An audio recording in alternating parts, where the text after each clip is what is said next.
সমষ্টিৰ বাবে এক গুৰুত্বপূৰ্ণ দিন যে আমাৰ সমষ্টিত সমজিলা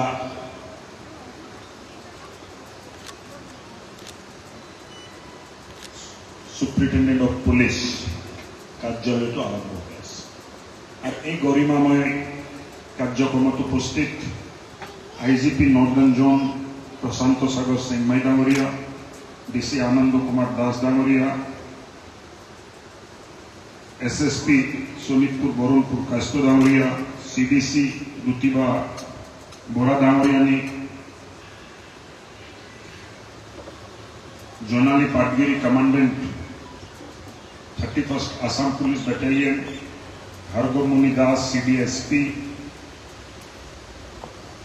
Suspita Das Chairman Bhikiajuli Municipal Board Hemanto Deka President Bhikiajuli Ancholik Panchayat আৰু ইয়াত উপস্থিত শ্ৰদ্ধাভাজন ৰাইজ মোৰ বাবেও গৌৰৱৰ দিন যে কিছুদিন 3 মাহ বা 4 মাহ পূৰ্বে আমি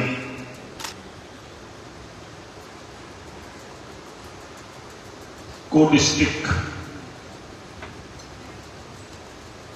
DC অফিসটো উন্মোচন কৰিছিল আজি co-district SP অফিসটো আনুষ্ঠানিকভাৱে উন্মোচন কৰিছিল আৰু আজি আমি ক'ব পাৰো যে ঢেকিয়াজুলি সমষ্টিয়ে প্ৰকৃত অৰ্থত পূৰ্ণাংগ সমজিলাৰ মৰ্যাদাটো পালে আজিৰ পিছত আৰু আইন শৃংখলাৰ কাৰণে আমি নিজৰ এটা ব্যৱস্থা নিজৰ সমজিলাৰ এটা ঢেকিয়াজুলি সমষ্টি সমজিলাৰ এটা নিজা ব্যৱস্থা থাকিব আৰু সমজিলা এছপিক ল এণ্ড অৰ্ডাৰৰ ক্ষেত্ৰত ইনভেষ্টিগেশ্যনৰ ক্ষেত্ৰত যিখিনি অধিকাৰ প্ৰয়োজন আছে এই প্ৰত্যেকটো অধিকাৰ তেখেতৰ হাতত আছে আৰু মই ভাবো যে এই CDSP কাৰ্যালয়ৰ মাধ্যমত আইন শৃংখলা ভাল হ'ব আৰু যিখিনি দুষ্কৃতিকাৰীয়ে আমালোকৰ অঞ্চলত আহি দুষ্কৰ্ম কৰাৰ চেষ্টা কৰি থাকে তেওঁলোকৰ ওপৰতো আমি নাকি লগাব পাৰিম দৰ্শনত ক'ব গ'লে ভাৰতীয় জনতা পাৰ্টিৰ নেতৃত্বাধীন চৰকাৰ ডক্টৰ হিমন্ত বিশ্ব শৰ্মাৰ নেতৃত্বাধীন চৰকাৰে বিগত 5 বছৰত নিযুক্তিটো ইমান নিকা কৰিলে যে ইমান বেটেলিয়নত ল'ৰা ছোৱালীয়ে চাকৰি পালে এক টকাও নিদিয়াকে চাকৰি পালে মোৰ সমষ্টিত কোন ল'ৰা ছোৱালীয়ে চাকৰি পাইছে চাকৰি পোৱাৰ পিছত মই গম পাওঁ যেতিয়া তেখেতসকলে আহি মোক কয় যে ছাৰ মই অমুক বেটেলিয়নত চাকৰি পালোঁ আৰু বহুতে আহি নজনায় আপত্তি নাই জনাব লাগে বুলি ক'ব খোজে অৰ্থটো হ'ল যে ব্যৱস্থাটো ৰাজনীতিৰ হাতৰ পৰা ওলাই ভ্ৰষ্টাচাৰৰ পৰা হাতৰ পৰা ওলাই স্বজন প্ৰীতিৰ হাতৰ পৰা ওলাই আমি মেধা ভিত্তিত যিটো চাকৰি দিয়া পৰম্পৰা অসমত আৰম্ভ কৰিলো অসম আৰক্ষীত আমাৰ দিনত হোৱা নিযুক্তি একেবাৰে পৰিষ্কাৰ আৰু ভাল নিযুক্তি মেধাৰ ভিত্তিত হোৱাৰ কাৰণে আজি আসাম পুলিচৰ চৰিত্ৰটো আমি বদলি হোৱাটো নিজ চকুৰে চাই আছো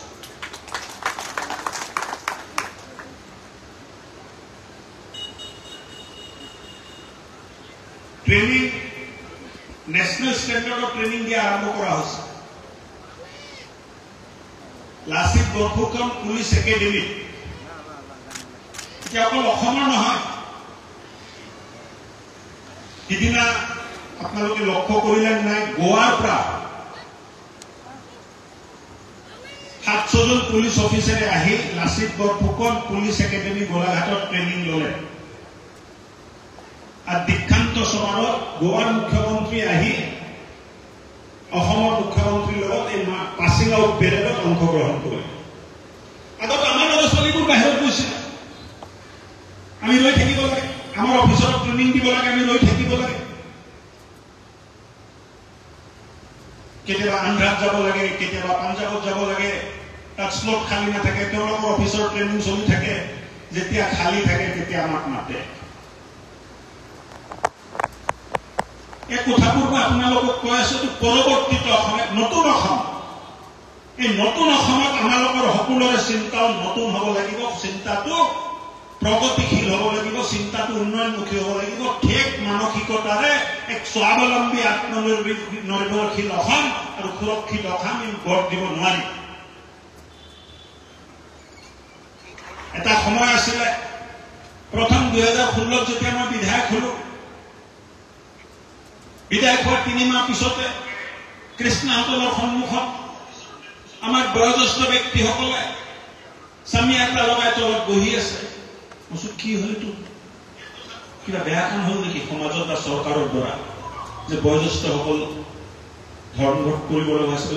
মহকুমা দাবী সমিতি। তেতিয়া ময়ো কলো, চৰকাৰক জনালো যে মহকুমা দিব লাগে।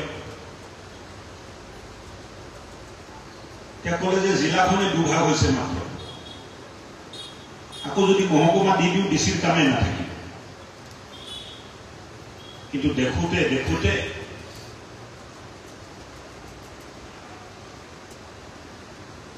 আগবাঢ়িব খোজা অসম, নিজৰ ভৰিত থিয় হ'ব খোজা অসম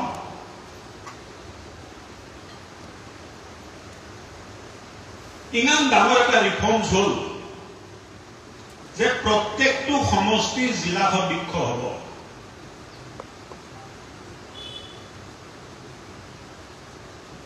আৰু জিলা আয়ুক্তে বহুত সৰু সৰু কাম যিবিলাক কৰি থাকিব লগা হৈছিল, MLA fund, MP fund, local issue, magistrate enquiry,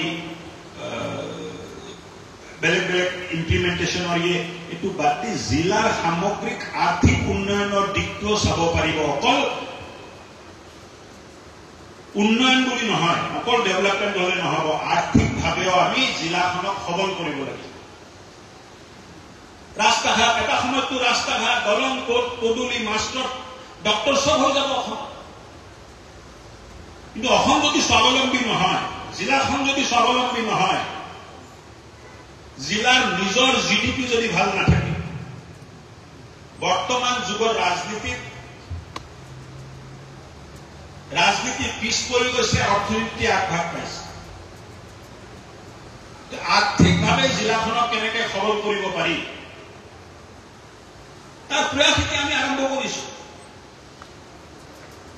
মানুহে ভাবি আছে যে অকল আমি ৰাস্তা ঘাট দলং বনোৱাৰ কথা চিন্তা কৰি আছো, নহয়। প্ৰত্যেকটো জিলা এক এক স্বাৱলম্বনৰ কেন্দ্ৰ হওক। যে শোণিতপুৰ জিলাত কি উদ্যোগ হ'ব পাৰে, গ্ৰামীণভাৱে কেনেকে আমি বিকশিত হ'ব পাৰো, এই গোটেই ব্যৱস্থাটো হাতত লোৱা হৈছে। আৰু আজি মই ভাল পাইছো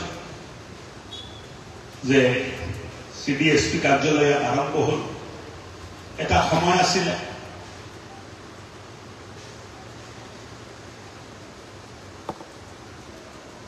APS চাকৰিটো কেলেংকাৰী হৈছিলে, ACS চাকৰিটো কেলেংকাৰী হৈছিলে।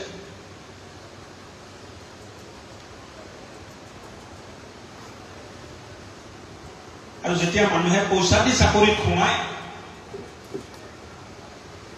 সাধাৰণ মানুহৰ প্ৰতি আন্তৰিকতাটো নাথাকে। মেধাৰ ভিত্তিত যেতিয়া আহে আন্তৰিকতাটো থাকে।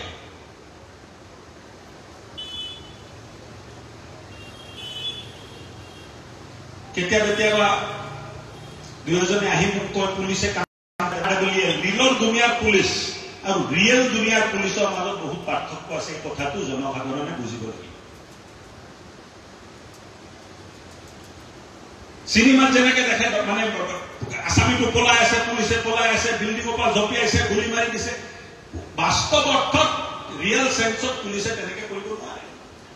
তেখেতৰ কাৰণে এটা আইন আছে, এটা ব্যৱস্থা আছে, এই ব্যৱস্থাৰ মাজতে চলিব লাগিব।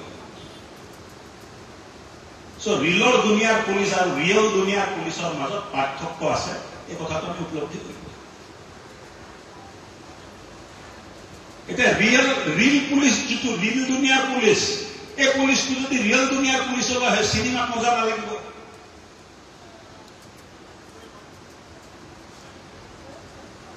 এই দুনিয়া বেলেগ, বাস্তৱ দুনিয়াটো বেলেগ। বহুতবাৰ মই দেখিছো, ৰাতি এটা ঘটনা ঘটি গল। আসামীক ধৰিবৰ কাৰণে, তদন্ত কৰিবৰ কাৰণে আসামী পলাই আছে।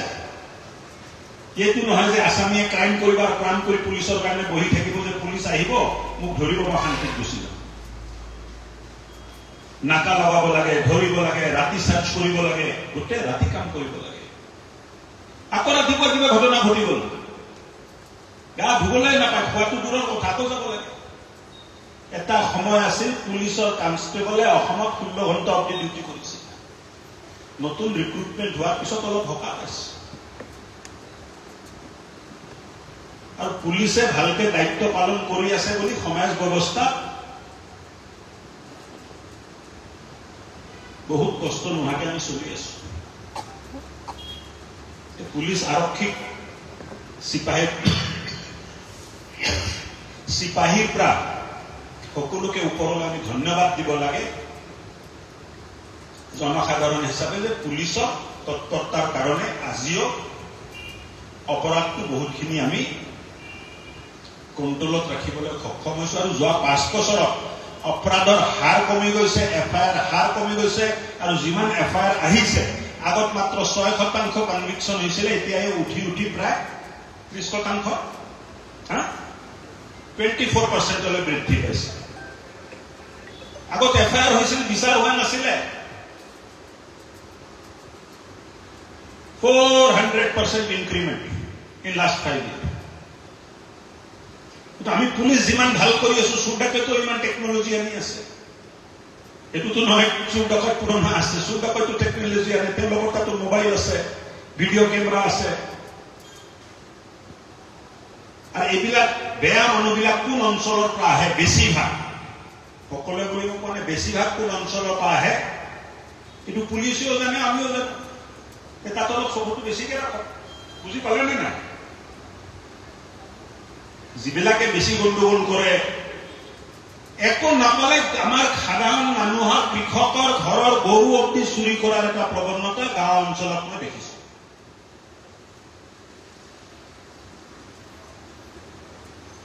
সাধাৰণ মানুহ 20,000 টকাৰ গৰু, এই গৰু চুৰি কৰি লৈ যাব। মানে আমাৰ হাতত একো থাকিব নালাগে, আমাৰ হাতৰ পৰা যি আছে কাঢ়ি লৈ যোৱাৰ যিটো প্ৰৱণতা, তাক সামাজিকভাৱে আমি ৰোধ কৰিব লাগিব। অলপ পুলিচৰ ওপৰত ৰৈ থাকিলে নহয়। পুলিচে নিজৰ কাম কৰিব, কিন্তু সামাজিকভাৱে যদি একগোট হৈ এইটো প্ৰতিৰোধ কৰাৰ ব্যৱস্থা আমি নকৰো, সামাজিকভাৱে জীয়াই থকাৰ আমাৰ যত অধিকাৰ, এই মানুহবিলাকে আমাৰ হাতৰ পৰা লৈ যাব। সেইকাৰণে সচেতন হওক ৰাইজ। পুলিচ থাকিব, কিন্তু সামাজিকভাৱে আমি একগোট হ'ব লাগিব। বৰ্তমান যিটো পৰিস্থিতি আপোনালোকে সকলোৱে দেখি আছে, শুনি আছে। মহাভাৰতৰ যেতিয়া যুদ্ধ হৈছিলে, দুটা পক্ষ আছিলে, কৌৰৱৰ পক্ষ আছিলে আৰু পাণ্ডৱৰ পক্ষ আছিলে। এটা পক্ষ সকলোৱে ল'বলৈ বাধ্য হৈছিলে, 2জনৰ বাহিৰে। এই যিটো মানে চলি আছে সময়, এই সময়তো এই যিটো সময় চলি আছে, জাতি মাটি ভেটি বচাও, সভ্যতা সংস্কৃতি ভাষা বচাও, এই সাংস্কৃতিক যিটো মানে আমাৰ যুঁজ, ৰাইজে এটা কথা চাব লাগে যে কোন আমাৰ লগত আছে আৰু কোন আমাৰ বিৰুদ্ধে আছে। আৰু ভৱিষ্যত দিনতে ব্যৱস্থাটো তেখেতসকলৰ ওপৰত আমি ল'ব লাগে। নীৰৱে বহি থাকিলে নহব।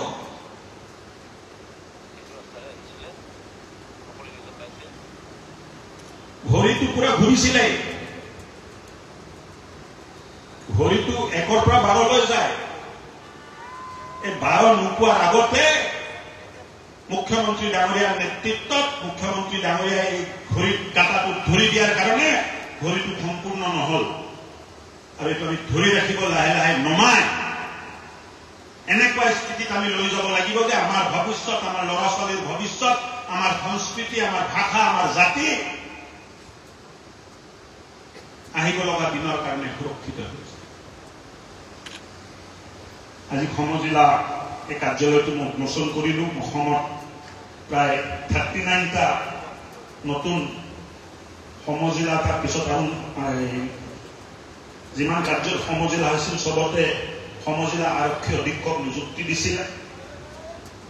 আৰু মোক জনোৱা মতে ক'ৰবাত আৰম্ভ হৈছে যদি মই নাজানো, কিন্তু আজি যিটো মই মানে এছপিৰ লগত কথা পাতিলোঁ, যিমান সমজিলা হৈছিলে CDC অফিচ য'ত হৈছে, কিন্তু SP অফিচ সমজিলা য'ত মহকুমা আছিল, SDOPO আছিল, তাৰ কথা বেলেগ। কিন্তু নতুনকৈ সমজিলা হোৱা ভিতৰত সমজিলা আৰক্ষী অধীক্ষকৰ কাৰ্যালয় গোটেই অসমৰ ভিতৰত আজি ঢেকীয়াজুলিত প্ৰথম আৰম্ভ হৈছে। আজি ঢেকীয়াজুলি বহুত জেগাত প্ৰথম হৈ গৈ আছে।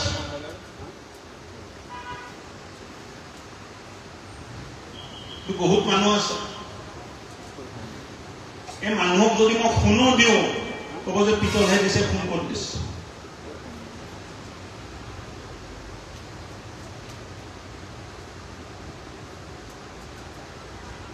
খুব ধুনীয়া মানুহ এজন যদি আহে,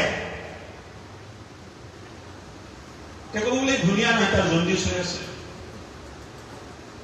এইটো বেমাৰ, এই বেমাৰটো কোনো ঠিক কৰিব নোৱাৰে। আজি এই চেগতে মই সমজিলাৰ আমাৰ CDC বাইদেউ আপোনাকো মই ধন্যবাদ দিছোঁ যে স্বাধীনতা দিৱসত যিটো পেৰেড আপুনি ইয়াত কৰিলে, জিলা সদীক্ষ পেৰেড আপুনি ঢেকীয়াজুলি সমজিলা গড়চলা ষ্টেডিয়াম, ভোটপাৰা ষ্টেডিয়ামত কৰিবলৈ সক্ষম হ'ল। তাৰ বাবে স্থানীয় প্ৰতিনিধি হিচাপে মই আপোনাক ধন্যবাদ দিছোঁ। ঢেকীয়াজুলিয়ে নতুন চিন্তা কৰিব লাগিব। এদিন গ'ল হস্পিটেল এটাৰ কাৰণে আন্দোলন,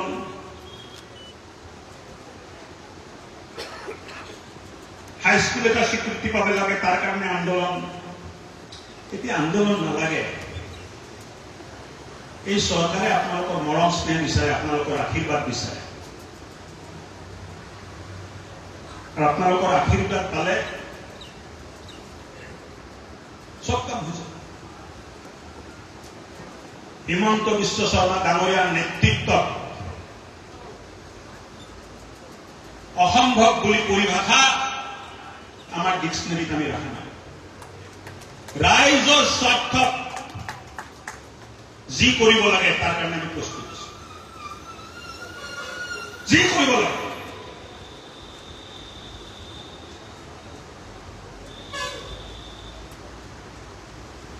আৰু আজিকালি সমাজত ভাল কাম কৰিলেও সমালোচনা হয়, আৰু আজিকালি নহয়, যুগ যুগ ধৰি এই পৰম্পৰাটো চলি আহিছে। পিছত এটা সময়ত যেতিয়া মই উপলব্ধি কৰিলো যে কিয় মানুহবিলাকে তেনেকে কৰে, তেতিয়া মই অলপ পঢ়া শুনা কৰিলো, বুৰঞ্জীটো চালো, ইতিহাস চালো, আমাৰ গ্ৰন্থবোৰ পঢ়িলো। তেনেকুৱা নহয়। সতযুগ দ্বাপৰ ত্ৰেতাটো বিৰোধিতা নাছিল বুলি নহয়। একো যদি নহল, মা সীতাৰ ওপৰত ধুবি এজনে আহি এলিগেশ্যন এটা দি দিলে। সমাজত এইটো থাকিব। ভাল কাম কৰা মানুহখিনি এটা কথা উপলব্ধি কৰিব লাগিব, সমাজত যদি ভাল কাম কৰিব কাৰো বিৰোধিতা হ'ব, এই বিৰোধিতা ভজন কৰাৰ ক্ষমতা আমাৰ মাজত থাকিব লাগিব, আৰু তাৰ মাজত থাকি সমাজৰ কাৰণে ভাল কাম কৰি যোৱাৰ প্ৰেৰণা আমি লৈ থাকিব থাকিব। একশ্যন আছে নহয়,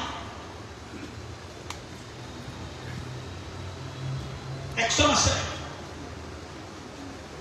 খুন দিলেও পিতল দিয়া বুলি কোৱা একশ্যন মানুহ আছে। আৰু এই বেমাৰৰ কোনো মেডিচিন মোক তাত নাই। মই স্বাস্থ্যমন্ত্ৰী হিচাপে ডক্টৰসকলৰ লগতো কথা পাতিলো যে এটা বেমাৰ আছে, এই বেমাৰৰ কিবা চিকিৎসা আছে নেকি? এই বেমাৰৰ কোনো চিকিৎসা নাই। এই বেমাৰৰ এটাই চিকিৎসা আছে, যিটো চশমা পিন্ধি তেখেতে চাই আছে, চশমাটো খুলি দিলে বাস্তৱটো দেখিবলৈ পাব। এটা বেয়া চশমা তেখেতসকলে পিন্ধি ৰাখে, আৰু এই চশমাটো সমাজ ব্যৱস্থাটো ভাল হোৱাটো নিবিচাৰে, এই ব্যৱস্থাটো অসম আগবঢ়াটো নিবিচাৰে, এই ব্যৱস্থাটো অসমে নিজৰ ভৰিত থিয় হোৱাটো নিবিচাৰে। এই ব্যৱস্থাই অসমত ইণ্ডাষ্ট্ৰি অহাটো নিবিচাৰে, এই ব্যৱস্থাই আমাৰ ল'ৰা ছোৱালীয়ে চাকৰি পোৱাটো নিবিচাৰে, এই ব্যৱস্থাই অসমক পিছ পৰি থকাটো বিচাৰে, এই ব্যৱস্থাই অসমক সদায় বেলেগৰ ওচৰত ভিক্ষা কৰি থাকক তেনেকুৱা অসম বিচাৰে। আৰু তাৰ বিৰোধিতাত আমি আত্মনিৰ্ভৰশীল অসম বিচাৰিছো আৰু তাৰ নেতৃত্বত আমি মুখ্যমন্ত্ৰীৰ নেতৃত্বত কাম কৰিছো। মানে দীঘলীয়া নকম, আজি যাব লগা মাননীয় কেন্দ্ৰীয় গৃহমন্ত্ৰী ডাঙৰীয়াৰ আগমন ঘটিব।